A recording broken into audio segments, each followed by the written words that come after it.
Hello everybody, this is April 20th, 2020, and today we're going to make the world's best pot roast. So, to start out with, you need roughly 4 pounds of chuck roast, like I have in the pan here, and there'll be 2-pound steaks, so to speak, and you will sear it before transferring it to the actual pot. In this particular instance, I am using a cast iron skillet. You may ask, am I doing that because of its superior cooking qualities?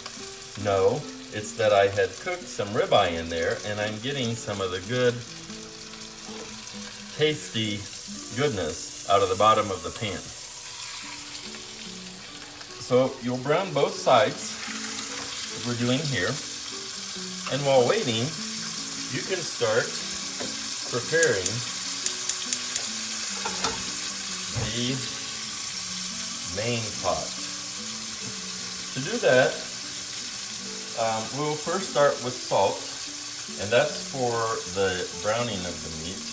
You may use coarse Brazilian sea salt, which I actually like, but if you don't happen to have it, Morton salt will also do in a pinch.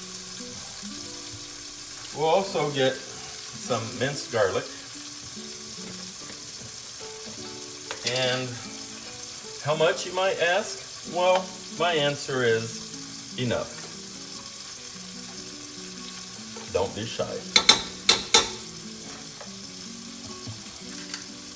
We will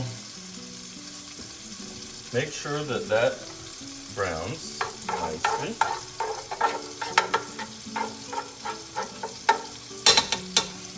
And also, we have some other guest ingredients here, which are some small potatoes, and they go in the bottom of the pan. And you might ask if they're being cooked at the same time for flavor or to add some kind of culinary experience. In reality, they're only there to keep the roast off the bottom of the pan so the juices can circulate while it cooks. You could also use bricks or some other object to keep it elevated. Next, we will also add pearl onions. Now, I like these for a couple reasons. You can tell that they're whole, and so that makes them crunchier, but also because they remind me of my grandmother, Pearl.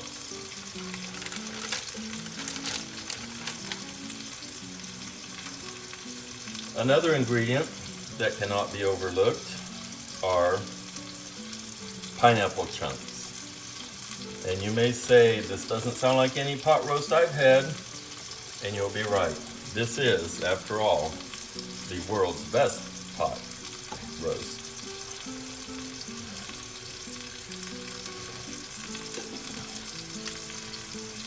So,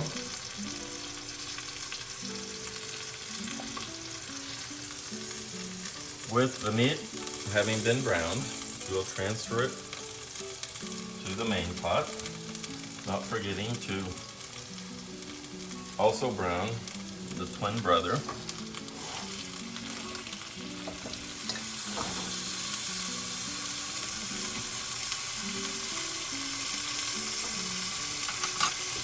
Now comes the magical part as to why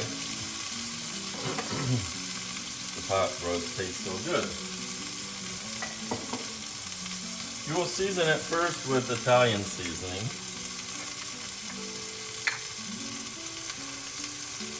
Be generous. Next, you will add coarse black salt, or black pepper,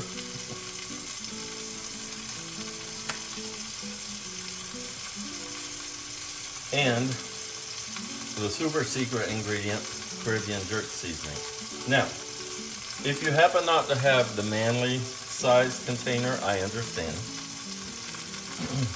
If you happen to have a container about this size, you'll need to use about half of it. I understand, maybe it didn't come through, maybe the audio messed up. I said half of the container, not of this one.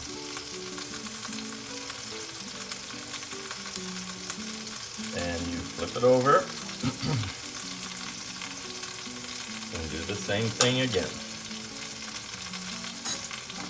Italian seasoning.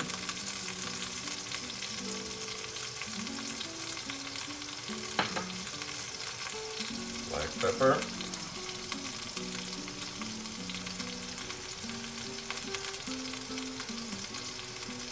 And Caribbean jerk seasoning, which can be found at your local specialty Kroger store. Next, you might be noticing this untouched bottle of wine. You will pour some into a glass. And this here is called the chef's tax. So this will be for me. And then you can put about a cup of red wine. It does not have to be Stag's Leap Petit Syrah, but if it's not, it will not be the world's best pot roast.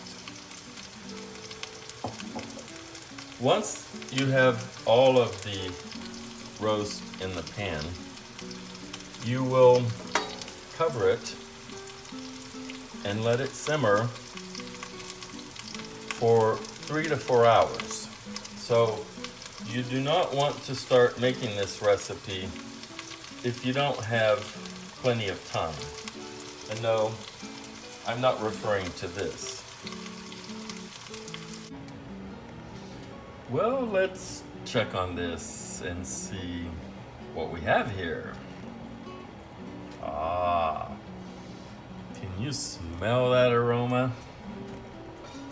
Let's take a look. The most important thing is you do not want your roast to dry out. Otherwise, it'll taste like your favorite brand of shoe leather. And this one is nice and juicy. So we will prepare to serve it. You might be wondering what this is in the background, and never mind.